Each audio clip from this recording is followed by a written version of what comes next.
우리 좀 계속해서 요한복음을 통해 주시는 은혜를 함께 나누고 있습니다. 자, 지난주는 어떤 제목이었죠?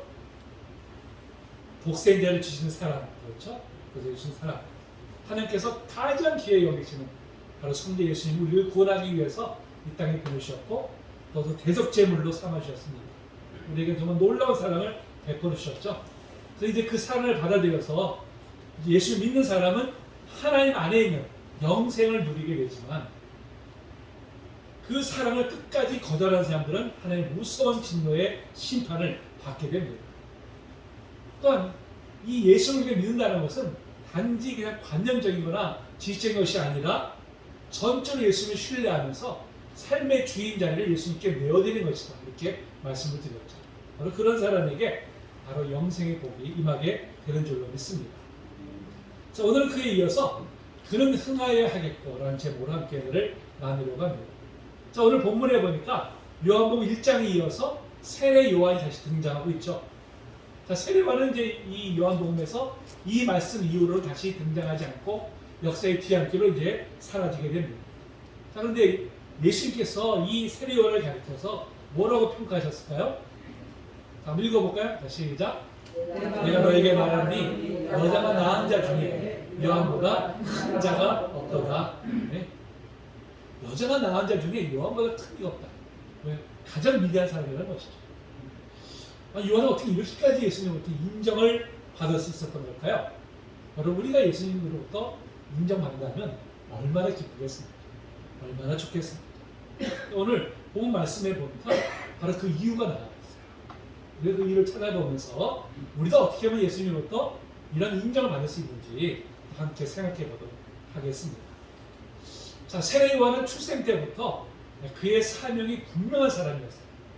자, 어떤 사명이었습니까? 또 읽어볼까요? 시작. 그가 또 엘리야의 심령과 능력으로 주 앞에 먼저 와서 아버지의 마음을 자식에게 거스른 자를 의인의 슬기에게 돌아오게 하고 주를 위하여 백성을 준비하리라. 아멘. 바로 주님이 오실 길을 예비하는 바로 그 사명이었죠. 요한이 이미 출생 전부터 그의 예언을 사명이 이어있는 사람이었고요. 그의 일생은 철저하게 그의 사명에 맞춰서 한치도 벗어나지 않은 그런 삶을 살았습니다. 그러니까 예수님으로부터 인정을 받은 것은 바로 그가 철저하게 그의 삶의 사명에 초점을 맞췄기 때문에 바로 그런 인정을 받을 수가 있었던 것이죠. 특별히 오늘 본문에서 바로 요한의 그런 모습이 아주 적나라하게 바로 드러나고 있는 것을 우리가 볼 수가 있습니다. 오늘 본문을 살펴보면서 함께 오늘 나누도록 하겠습니다. 자, 먼저 22절에 뭐라고 말씀합니까? 그 후에 예수께서 제자들과 유대 땅을 가서 거기 함께 유하시며 세례를 베푸시더라. 바로 예수님께서 이제 친히 세례를 베푸신 것으로 이렇게 지금 묘사되고 있습니다. 자, 그런데 요한복음 4장 2절에 보니까요, 사실은 예수님께서 친히 세례를 베푸신 것이 아니라 누가 했어요? 제자들이 베풀었는데 예수님이 하신 것처럼 그렇게 이제 소문이 났다는 것이죠. 자, 그런데 예수님께서 세례를 베푸셨다는 기사는 사복음서 중에 유독 요한복음에만 기록되어 있습니다.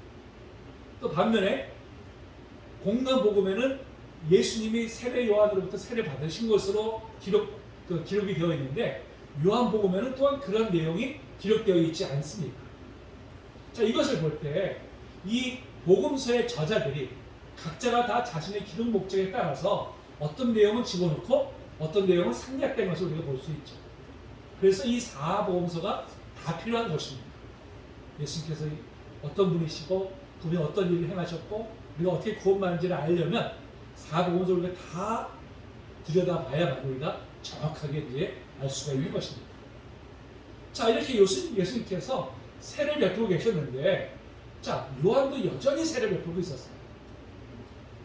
이 3절 보니까 뭐합니까? 요한도 그렇지만 요한도 세례를 베푸고요. 사도가 세례를 받았더라 이렇게 지금 이제 말씀하고 있습니다. 그러니까 지금 예수님과 요한이 동일한 시기에 사역하고 있었던 것이죠. 예수님이 등장하니까 요한이 사라진 것이 아니라 어느 기간 동안에는 서로 중첩돼서 사역을 하고 있었던 것을 이제 우리가 볼 수가 있습니다. 근데 여러분, 이렇게 동일한 시기에 각각 유사한 사역을 할 때, 자, 어떤 일이 일어나게 될까요? 어떤 일이 일어나게 될까요? 자, 양 진영 간에 경쟁심이 발생하게 되고요. 그로 인해서 시기와 질투의 감정이 일어나게 되어 있습니다. 자, 오늘 23절에 이렇게 25절에 이렇게 말씀하죠. 자, 요한의 제자 중에서 한 유대인과 더불어 정결 예식에 대하여 변론이 되었더니 이렇게 말씀하고 있습니다. 자, 정결 예식이 무엇입니까? 정결 예식은 죄를 사함받거나 부정으로부터 몸을 깨끗하게 할 때 물을 뿌리는 예식이에요. 이게 바로 이제 정결 예식입니다. 세례 요한이 이제 광야에서 죄를 회개하는 사람들에게 세례를 베풀었어요. 그러니까 유대인들 중에서 이 세례를 가지고 이제 논쟁을 걸어오는 그런 사람들이 있었습니다. 세례가 정결 예식에 해당되는지, 그리고 과연 이 세례 요한이 그런 세례를 베풀 자격이 있는지, 아마 이런 것에 대해서 시비를 걸어오는 이제 그런 사람들이 있었을 것입니다. 근데 그런 시기에 마침 또 예수님께서도 세례를 베푸시는 거예요. 이 세례 베푸는 곳이 두 곳이 되었습니다. 그러니까 유대인들이 생각할 때, 야, 이거 도대체 뭐야? 이게 무슨 의미가 있길래 그런 재능이 있는 사람들도 없는 사람들 같은데 세례를 주니까 사람들이 몰려가니까 여기 대해서 이제 시비를 걸기 시작했던 것이죠. 그래서 이제 바로 제자에게 와서 바로 이제 아마 이렇게 얘기했을 것 같아요. 야, 후발주자인 저 예수라는 자가 세례를 베푸니까 사람들이 그리로 몰려가지 않느냐? 너희들이 이제 한물간 거 아니냐? 아마 이렇게 좀 비아냥 걸었을지도 모르겠어요. 자, 이 말을 들은 요한의 제자가 마음이 어땠을까요? 마음이 속이 상했을 거예요. 이미 자신과 같이 요한을 따르던 몇몇 제자들이, 베드로를 비롯한 몇몇 제자들이 이미 예수님을 따르고 있잖아요. 또 그 유대인의 말대로 요즘에 자신의 스승을 따르던 많은 사람들이 이제는 예수에게로 지금 몰려가는 거예요. 그걸 보면서 너무나 속이 상했어요. 그 속상한 마음을 요한에게 이렇게 표현하죠. 읽어볼까요? 시작.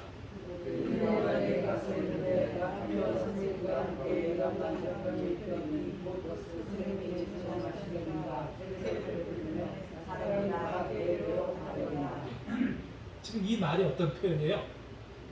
스승님, 이제 전에는 사람들이 스승님을 따랐는데 이제는 저 예수라는 자에게 다 몰려갑니다. 우리 도대체 이게 뭡니까? 속상한 마음이 이제 든 것이죠. 그 마음을 이렇게 지금 표현을 한 것입니다. 여러분, 사실 세례 요한과 예수님을 세관의 관점에서 비교한다면 세례 요한이 사실 훨씬 월등합니다.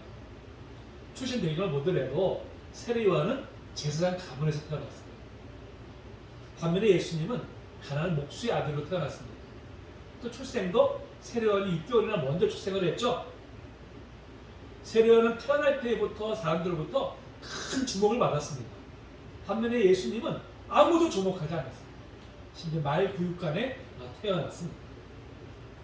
요한은 어려서부터 아주 오랜 기간 철저하게 경건의 훈련을 받았어요. 반면에 예수님은 공생을 시작하시기 전에 그래서 광야 40일 금식 기도한 것 외에는 별다르게 드러난 것이 이제 없습니다. 사실 당시의 세례 요한의 그 명성과 인기는 그야말로 절정에 올라 있었어요. 많은 사람들이 그에게 몰려와서 그의 설교를 듣고 가슴을 치며 회개하고 그 세례를 받았습니다. 그리고 많은 사람들이 그가 메시아가 아닌가 이렇게 생각을 할 정도. 그 정도는 많은 사람들도 인정을 받았던 사람이었죠. 반면에 예수님은 이제 막 사역을 시작하셔가지고 잘 알려지지 않은, 그야말로 그냥 무명의 인물이었습니다. 이런 세간의 관점으로 볼 때 당시 세례 요한은 예수님보다도 훨씬 월등한 위치에 있었던 것이죠. 그런데 이게 웬일이에요? 예수께서 사역을 시작하시니까 세례 요한에게 쏠렸던 많은 사람들의 관심과 발길이 이제는 예수님께로 향하는 거예요. 예수 앞에는 많은 사람들은 이제 문전성시를 이루고 있는 반면에 세례 요한 앞에는 이제는 썰렁한 내 분위기가,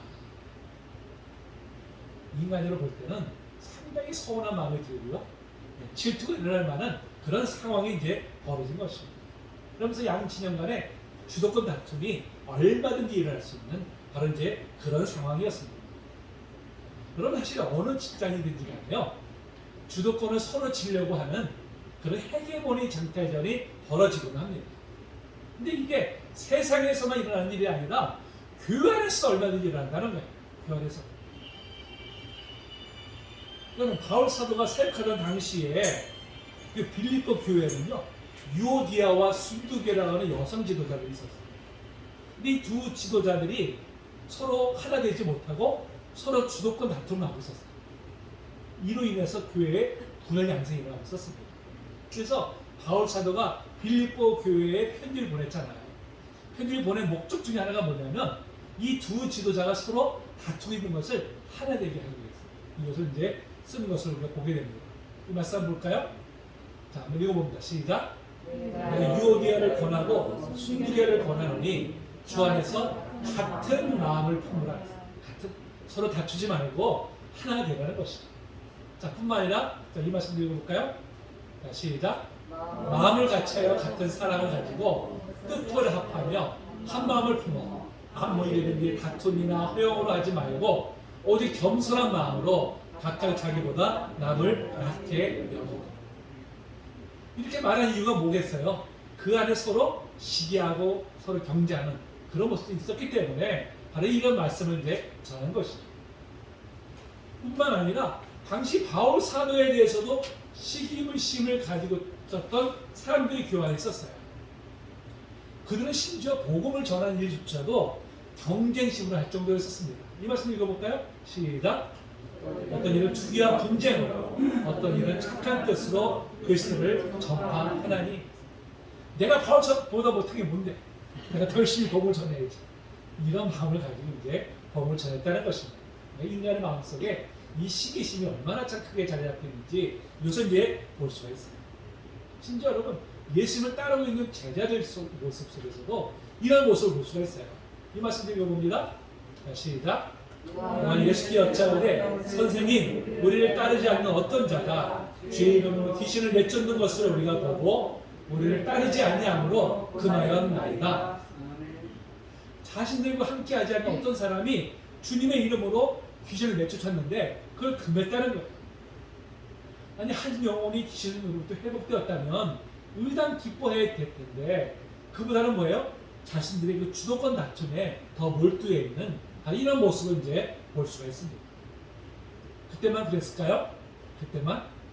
오늘날도 참 교회에서 이런 모습을 우리가 쉽게 볼 수가 있습니다. 교회에서 누군가가 성도들부터 주목을 받으면 같이 박수를 쳐주기보다는 시기심이 일어나요. 누가 열심히 가지고 교회를 섬기면 정말 격려를 해줘야 되는데 오히려 시기해가지고 서로를 깎아내리고 비방하고 심지어 그것 때문에 시험에 들기도 합니다. 제가 이제 오래전에 저는 집사실에 이제 제가 이렇게 남자들 회장을 했었는데 그때 이제 그 새로 나오신 남자분 한 분이 굉장히 교회를 열심히 하시셨어요. 자기 그렇게 헌금도 많이 하시면서 공세 열심히 합니다. 그러니까 이제 교회 중요한 일에 있어서 의논을 하는데 거기에 아주 초창기부터 있었던 남자 집사님이 있었어요. 이분이 시기를 하는 거예요. 자기보다 그분이 더 주목받으니까 회의하는데 막 계속 말도 안 되는 소리를 가지고 계속 그 사람을 깎아내리고 공격하고 막 이러더라고요. 그래서 참 그 모습 보면서 얼마나 참 이게 안타까웠는지 그 모습이 바로 우리 안에 있지 않냐는 것이죠. 여러분, 사촌이 땅을 사면 배 아프다고 속담 있잖아요. 사촌이 땅을 사게 되면 잘 됐다고 축하해 줘야 되는데 오히려 시기심 때문에 배가 아파하는 바로 이 인간의 속성, 이거 바로 우리 내면에 있는 속성입니다. 문제는 뭐예요? 예수 믿고 거듭났다고 함에도 불구하고 여전히 이런 속성을 우리가 버리지 못하고 있다는 것입니다. 여러분, 지금 우리는 어떨까요? 다른 사람이 잘 되면 정말 진심으로 우리가 축하해주고 있을까요? 아니면 겉으로 박수를 쳐주면서도 속으로 우리가 배아파하고 있을까요? 전제의 모습이죠? 아멘? 네.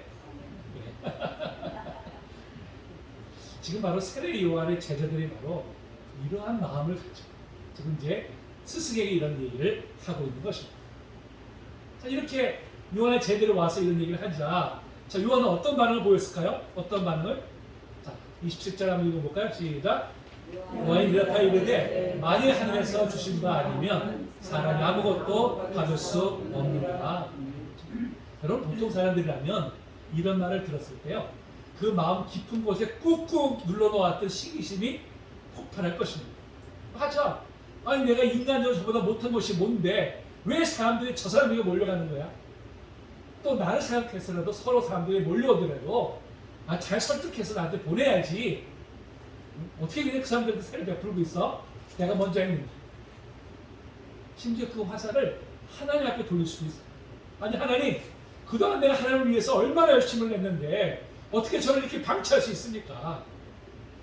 의당 저를 더 높여주셔야 되는 거 아닙니까? 이렇게 원망할 수도 있는 것이죠. 근데 요한은 어떻게 했을까요? 요한은 그러지 않았습니다. 쟤들이 이런 말에도 요동함이 없었어요. 자, 뭐라고 얘기하고 있습니까? 자신이 이 땅에 온 것부터가 온전히 하나님의 뜻입니다. 지금까지 하나님의 뜻을 세상에 선포하고 세례를 베푸는 일도 하나님께서 허락하셨기 때문에 한 것이지 자기 것이 아니라는 것입니다. 많은 사람들이 자기에게 몰려와서 죄를 자복하고 회개하며 세례를 받았지만 이 모든 일들이 하나님께서 친히 행하신 일이고 자신이 그냥 도구에 불과하다는 것입니다. 자신이 인간적인 관점에서 아무리 큰 일을 행한 같이 보여도 하나님께서 행하신 일이기 때문에 자신이 높임 받을 이유가 없다는 것입니다.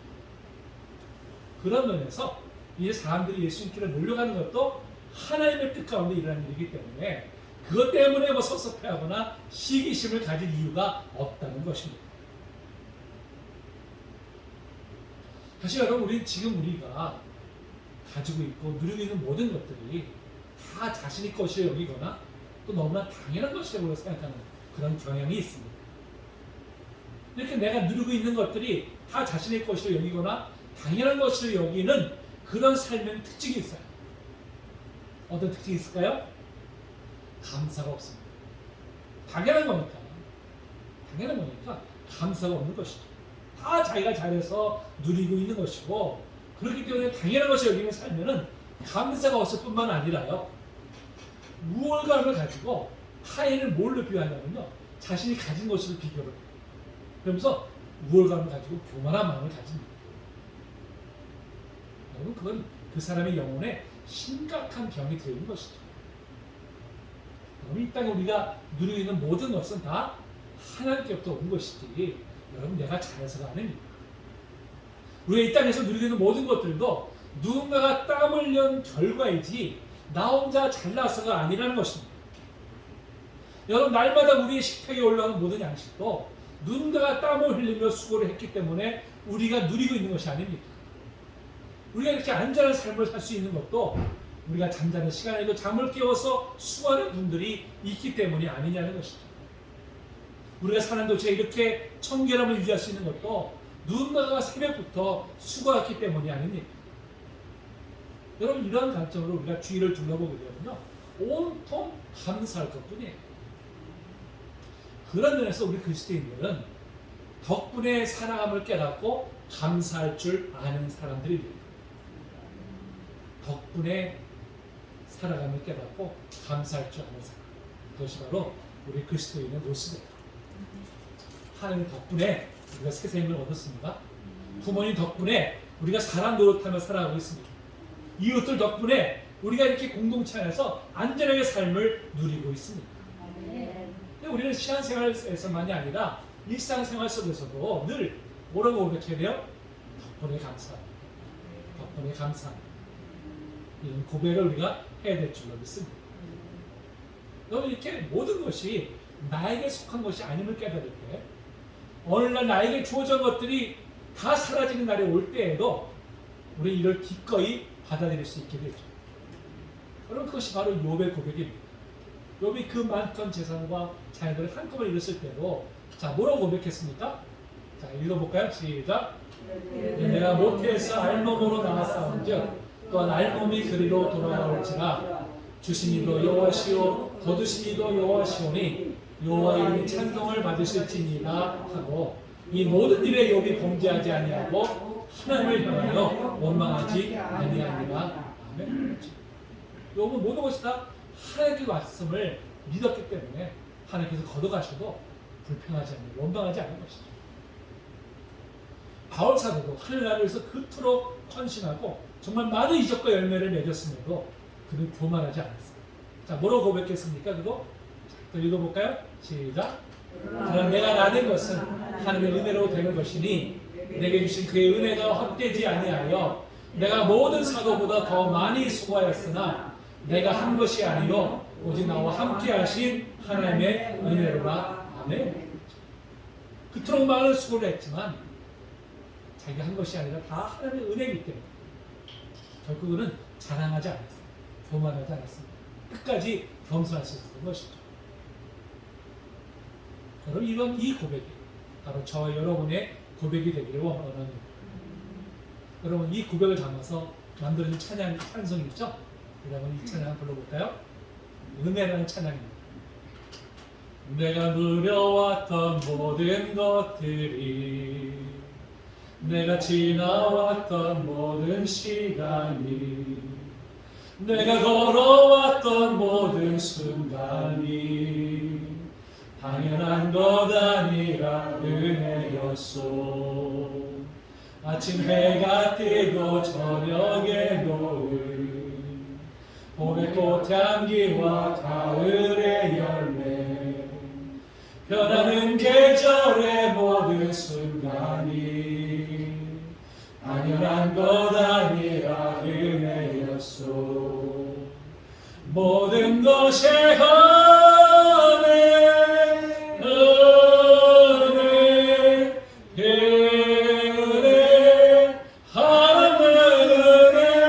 내 삶에 당연한 건 하나도 없었던 것을 모든 것이 은혜였소. 아멘. 그렇죠? 내 삶에 당연한 것은 하나도 없습니다.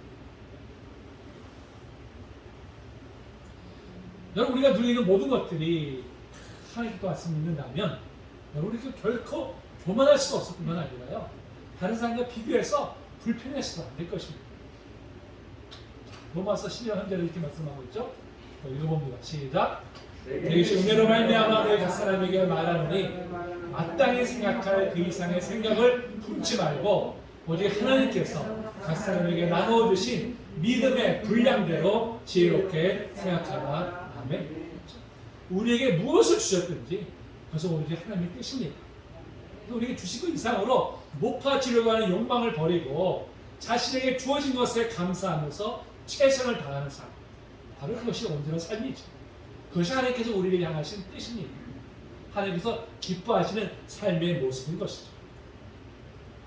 여러분, 그럼에도 우리는 다른 사람과 비교하면서 주신 것에는 감사할 줄 모르고 부족한 것만 가지고 불평과 원망을 일삼고 있는 것은 아닐까요?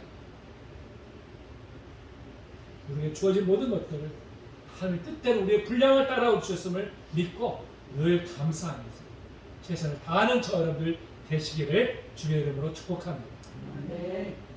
자, 세례요한은 이어서 이렇게 말하죠. 28절에 보니까 내가 말한 바 나는 그리스도가 아니요 그 앞에 보내심을 받은 자라고 한 것을 증언할 자는 너희니라. 요한은 많은 사람들이 메시아가 아닐까 기대하는 분위기 속에서 그는 휩쓸리지 않았습니다. 그럴수록 자신은 뭐예요? 나는 메시아가 아니다는 것을 더 분명히 선포를 했죠. 자신은 메시아가 아니라 그분 앞에서 그분이 행하실 사역의 길을 열어놓는 사람뿐이다 하는 것을 이제 분명히 했죠. 바로 요한은 자신의 역할과 한계를 분명히 알고 있었고요. 또 그대로 살았던 사람입니다. 그리고 이제 메시아이신 예수께서 이제 오셨기 때문에 이제 내가 물러날 때가 됐구나. 이것은 이제 분명히 알고 있었죠. 여러분, 꽃이 아무리 아름답다고 하더라도 화무 11홍이라고 합니다. 그렇죠? 화무 11. 언젠가는 시들어 떨어지고 마는 것이 바로 꽃의 숙명인 것이죠. 근데 여러분, 꽃은 시들어 떨어지더라도 그것이야말로 자신의 사명을 이루는 길이 됩니다. 여러분, 꽃의 사명이 뭘까요? 꽃의 사명이 아름답게 확 피는 게 꽃의 사명일까요? 아닙니다. 열매를 맺는 거예요. 여러분, 꽃이 떨어져야 열매를 맺잖아요. 꽃이 떨어져요. 꽃이 활짝 피는 것은 열매를 맺기 위함입니다. 근데 만약에 여러분, 꽃이 나는 이 화려한 이 아름다움을 나 계속 뽐내고 싶어, 난 계속 있을 거야 하고 떨어지지 않는다면 어떤 일이 벌어질까요? 열매가 맺어질 수가 없는 것이죠. 열매가. 그렇지 않습니까? 꽃이 일정한 시기 동안 아름답게 피었다가 때가 되면 열매를 맺기 위해서 반드시 떨어져야 됩니다. 바로 그것이 꽃에게 주어진 사명입니다. 여러분, 사람도 마찬가지죠. 자, 가장 아름다운 사람이 누굴까요? 떠나야 할 때 떠날 줄 아는 사람입니다. 반면에 가장 추한 사람이 누구예요? 떠나야 할 때 욕심 때문에 떠나지 않는 사람이죠. 저렇게 한국교회의 모습들을 보면서 때로는 그 은퇴에서도 계속해서 교회와 후임 목회자에게 영향력을 행사하려는 목사님들을 보게 되면 참 안타까운 마음이 들어요. 떠날 때 떠날 줄 알아야 되는데 계속 떠나지 못하니까 자신은 그걸 그 욕망을 채워서 수상할지 모르지만 참 보기 좀 아름답지 못하죠. 반면에 저는 목회를 은퇴하면서 정말 좀 아름답게 물러난 그 선배 목사님들을 보면 참 귀감이 돼요. 참 아름답구나 이렇게 생각이 됩니다. 우리 참 한국교회 목회자들 모두가 다 정말 세례 요한을 본받으면 한국교회가 더욱더 아름답게 세워지게 될 것이다. 이제 소망을 해봅니다. 자, 요한은 이어서 29절 이렇게 얘기하죠. 자, 신부를 취하는 자는 신랑이 나서서 신랑의 음성을 듣는 친구가 크게 기뻐하나니 나는 이러한 기쁨으로 충만하였노라. 자, 세례 요한은 지금 자신의 혼인잔치에 신랑의 친구를 묘사하면서 자신의 역할에 대해 말하고 있습니다. 자, 이 말은 이제 유대인의 결혼 풍습을 배경으로 하고 있습니다. 유대인의 결혼 풍습이 좀 독특한 면이 있어요. 신랑이 이제 신부를 데리고 신방으로 들어가게 되면은 신랑의 친구가 신방 옆에서 대기합니다. 우리가 이해할 수 없는 풍습이죠. 대기를. 근데 신랑의 신부가 하나 되는 의식을 치른 후에 밖에서 기다리는 신랑 친구한테 신부의 정결을 알려요. 우리 신부가 순수한 사람이었다. 이렇게 이제 알리면 신랑 친구가 너무 기뻐하기를 많은 사람들이 알리는 역할을 해요. 알리는 역할. 그리고 신랑의 친구는 이 신랑과 신부가 이제 서로 연결해서 하나가 되면 자신의 역할을 다 했어요. 자신의 역할을 다 했기 때문에 이제 기뻐하는 것입니다. 그러니까 신랑의 친구는 혼인잔치에서 주인공이 아니죠. 도움이에요. 도움일 뿐이고요. 그 도움의 역할을 다한 것으로 만족해하는 것입니다. 근데 만약에 신랑의 친구가 혼인잔치에서 자기가 주인공이 되려간다면 여러분 어떤 일이 벌어지겠습니까? 어떤 일? 요한은 이렇게 자신의 역할이 바로 주인공이 아니라 바로 도움이라는 것을 너무나 잘 알고 있었죠. 그렇기 때문에 예수님께로 사람들이 몰려가는 것을 보면서 이제 내가 할 역할을 다 했구나. 하나님께서 나를 이 땅에 보내신 사명을 내가 다 완수했구나. 그 사실 때문에 이제 기뻐하고 있다는 것입니다. 뿐만 아니라 3절은 뭐라고 고백합니까? 그는 흥하여야 하겠다. 나는 쇠어야 하리라 하니라. 그래서 이 하객구는 반드시 그렇게 되어야만 한다. 이런 뜻을 갖고 있습니다. 요한의 간절한 소망을 표현한 것이죠. 요한의 소망이 뭐예요? 오직 하나? 예수님 하신 사역이 더욱더 빛을 발하는 것입니다. 이를 위해서 자기가 낮아지고 사람들에게 잊혀질지라도 기꺼이 그렇게 되기를 원한다는 것입니다. 사람들은 보편적으로 자기가 높아지기를 원하잖아요. 다른 사람들이 자기를 높여주기를 원하는데 어떻게 요한은 이러한 자세를 가질 수 있었을까요? 바로 자신의 위치와 역할을 너무나 잘 알고 있었기 때문입니다. 자신의 사명이 무엇인지를 잘 알고 있었기 때문에 이런 겸손한 자세를 가질 수 있었던 것이죠. 여러분, 자신의 위치와 사명을 명확히 아는 사람은요 결코 교만해지지 않습니다. 다른 사람과 비교해서 열등감을 가지지도 않고요 주어진 것에 감사하면서 최선을 다합니다. 그런 면에서 우리는 각자에게 주어진 위치와 사명에 대해서 명확하게 알아야 됩니다. 하나님께서 우리 이 땅에 보내신 것도, 또 가정과 일터를 허락하신 것도, 그리고 교회의 직분을 맡겨주신 것도 그 뜻이 있어서고요. 그 뜻이 바로 우리의 사명이 되는 것입니다. 그렇지, 우리가 어떤 사명에 있어 있을지라도 거기서 허락하신 하나님의 뜻을 알고 겸손히 순종할 때 그 삶에서 아름다운 열매를 맺게 될 것입니다. 열매는 어떻게 맺어져요, 여러분? 가지가 맺고 싶다고 맺어지는 것이 아니잖아요. 그 뿌리가 튼실해서 영양분을 잘 빨아들여서 가지를 올릴 때 그래서 풍성한 열매를 맺게 됩니다. 그런 면에서 여러분 눈에 보이는 열매보다는 눈에 보이지 않는 그 뿌리를 잘 내리는 것에 우리의 삶의 초점이 맞춰져야 됩니다. 세종 때 간행된 그 용비 어천가에 이런 말이 있어요. 뿌리 깊은 나무는 바람에 안이 흔들림으로 그 꽃이 아름답고 그 열매 성하도다. 꽃이 아름답게 피고 열매가 풍성히 맺기 위해서는 그 어떤 것보다도 뿌리가 어떻게 돼요? 깊이 내려야 되는 것이죠. 그런 면에서 우리의 영적인 뿌리를 잘 내리는 것이 중요합니다. 여러분 그 뿌리를 어디다 잘 내려야 될까요? 어디다가? 자, 말씀 읽어볼까요? 시작. 그는 시냇가에 심은 나무가 철을 따라 열매를 맺으며 그 잎사귀가 마르지 아니함 같으니 그가 하는 모든 일이 다 형통하리로다. 아멘. 시냇가에 심은 나무는요, 그 뿌리가 실에 닿아있기 때문에 늘 물을 풍성히 빨아올릴 수 있어서 풍성한 열매를 맺게 합니다. 자, 그렇다면 시냇가에 심은 나무는 도대체 어떤 사람을 비유하고 있을까요? 자, 시편 1편 1절 2절입니다. 자, 시작. 그런 사람은 악인들의 꾀를 따르지 아니하며 죄인들의 길에 서지 아니하며 오만한 자들의 자리에 앉지 아니하고 오직 여호와의 율법을 즐거워하여 그 율법을 주야로 묵상하는도다. 아멘. 죄인의 길로 가지 아니하고 오직 하나님의 말씀에 기꺼이 순종하는 사람들이 바로 시냇가에 그 뿌리를 내린 사람이라고 말씀하고 있습니다. 우리 삶에 풍성한 열매를 맺기 위해서는 생명의 근원이 되시는 하나님께 바로 우리의 뿌리를 내리고 있어야 함을 말씀하고 있는 것입니다. 여러분, 그럼 우리 영적인 뿌리가 어떻게 내려야 될까요? 어떻게? 말씀 묵상과 순종, 기도에 힘쓰는 것으로 그 뿌리를 깊이 내릴 수 있습니다. 늘 말씀을 깊이 우리가 묵상하면서 하나님 뜻을 잘 분별하고 그 뜻에 기도로 순종하기를 우리가 힘쓰는 것이야말로 우리 영적 뿌리를 하나님께 깊이 내리는 것입니다. 그러한 사람은요, 어떤 상황이 닥쳐도 뿌리 깊은 나무가 거센 바람이 불어도 흔들리지 아니하는 것처럼 우리의 믿음을 견고히 지킬 수 있게 되는 줄로 믿습니다. 성도님들은 지금 하나님께 영적인 뿌리를 깊이 내리고 계십니까? 아멘. 네. 그런 줄로 믿습니다.